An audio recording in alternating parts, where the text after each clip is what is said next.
I'm out with a telescope at night in the front yard of Grandma's old house once a year, trying to look at Saturn. Rolling up without lights as a game warden. They jump out. They're rude to you. They boss you around. When I was a little kid out there, you'd see them every once in a while, and they were polite. Now they treat you like you're a piece of filth as a landowner. Now they're popping up everywhere harassing people, and they're getting federal training. Now to get a hunting or fishing license, they run your background, they run your driver's license. Everything's a tracking control grid. This is going to put federally controlled local bureaucrats into your farm, checking things without a warrant, with game warden type powers, no more Fourth Amendment, walking on saying, I want to see all your cows counted right now, $2,000 fines, and correct me if I'm going from memory, I know you're a lawyer and expert on this, if a cow got struck by lightning and you didn't report it to him, or you sold a cow to a neighbor, or a cow got out and got hit by a car. I mean, this is guilty until proven innocent tyranny over all rural communities. Absolutely. The specific fines vary from state to state because they're talking about implementing it by state statute. Here in Texas, it's $1,000 per day would be the maximum fine. In Wisconsin, they're currently prosecuting Amish farmers, charging them $5,000 for not registering their property. So it varies from state to state, but either way, it's bad news. I mean, they're even forcing the Amish. 20,000. They're even 20,000. They're even forcing the Amish in. Okay, break down this horror, how bad it is. This affects everybody who's rural and then everybody who lives in the cities. This is literal. Stalin did this in Ukraine, kicking people off the land and controlling it. I mean, China does this. This is hardcore. Pol Pot did this. I mean, this is hardcore. Go ahead. Well, the thing is, in practical terms, it means that almost no one will be able to raise food animals. The big corporations will be able to. They get group identification, actually for thousands of animals. They can take one of those huge, horrific chicken farms that has, 10,000 or 20,000 birds crammed into a building and give it one ID number.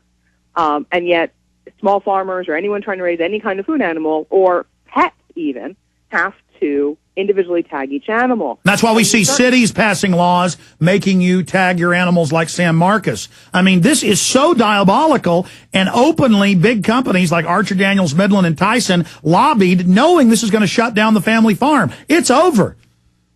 Absolutely. I mean, Tyson's been hip deep in this.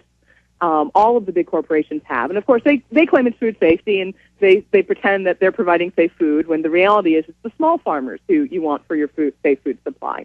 And unbelievable. What you get is it's so expensive because you're talking electronic tags, and then you're talking about all the infrastructure that comes with it. So scanners and computers and internets and readers and everything else that comes with it.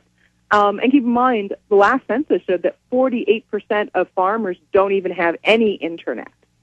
So can you imagine having chickens and a game warden type punk in a uniform, but they're hiring nothing but the socialist and phony environmentalist, carbon showing up and literally cornering you? You got 5 chickens right here. You're going to jail, or here's a $20,000 fine. This is already happening. Man, I'm sorry. Go ahead. It just makes me so angry. It should make you. It should make all of us angry. I have to sort of learn not to go crazy over it, because otherwise I'd have been locked up about 3 years ago. We're going to beat them. Keep going. We have to beat them, because the reality is, if you can't afford to raise food animals, then you stop raising them. And the reality for a lot of people then is they'd lose their land, because if you aren't an ag business, you lose your ag valuation on the land, and you can't afford property taxes. Which if you don't know, I was looking at a piece of property, and if it already has an ag exemption, you can go to environmental, preserve. But once you get land and go to environmental, you can't ever go back. And they admit they don't want people farming. They're paying people to not farm. Go ahead. And so what we'll end up with is a lot of people losing their land, even if they find another option like the environmental exemptions or environmental valuations, many people stopping raising animals for food. And so your only options start becoming the Tysons and the Cargills.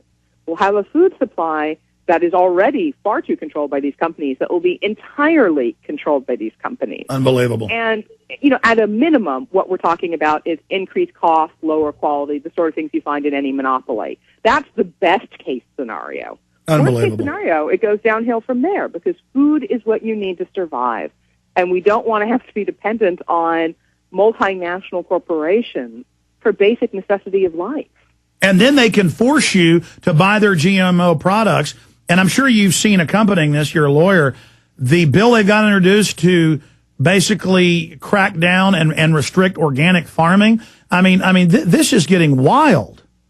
There are actually, the scary thing is there are about 6 bills in Congress right now, all under the heading of food safety, and all of them contain provisions for what's called like best management practices or best scientific risk analysis, different terms, but they basically boil down to the agencies telling people how to farm. Yeah, turning hordes of control freak, carbon footprint eugenicists loose on the people.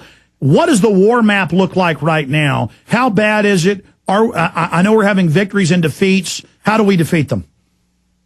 Well, right now there's a big opening because the USDA is holding listening sessions all around the country. And I'm not holding my breath that USDA is actually listening. In fact, I bet they aren't.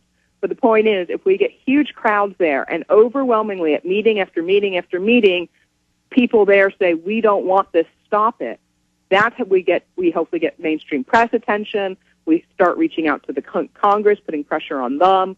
So even, whether USDA is listening or not is almost irrelevant. What we need crowds at these meetings. And I was listening to Derry Brownfield this morning, and he said he's gone to meetings and talked to people that are at them. He said you'll have 500 people against this, but 5 or 6 people for it, and they're all the local farm bureau heads who openly have gotten money from the feds and others, literally like 20 pieces of silver. Oh, absolutely. At the last week we had the listening session here in Texas. Huge crowd, person after person after person from every walk of life, including people who have technological backgrounds and understand the technology, standing up and saying, don't do this. It's a bad program. We don't want it. And then the handful of people who spoke for it were the Texas Dairymen Association, whose parent organization has gotten money, the pork producers, whose parent organization has gotten money, and that was about it, Yeah, well, these are big monopoly men. The dairy folks want a monopoly, so they want to shut down small dairies. The pork people want to shut down the small operators. Folks, this is do or die. These are offshore corporations coming in and turning hardcore control freaks loose on you. And I've met these DNR people and others. Almost every one of them are right out of 1940 Russia. I mean, these are like Stalinists. Stay with us.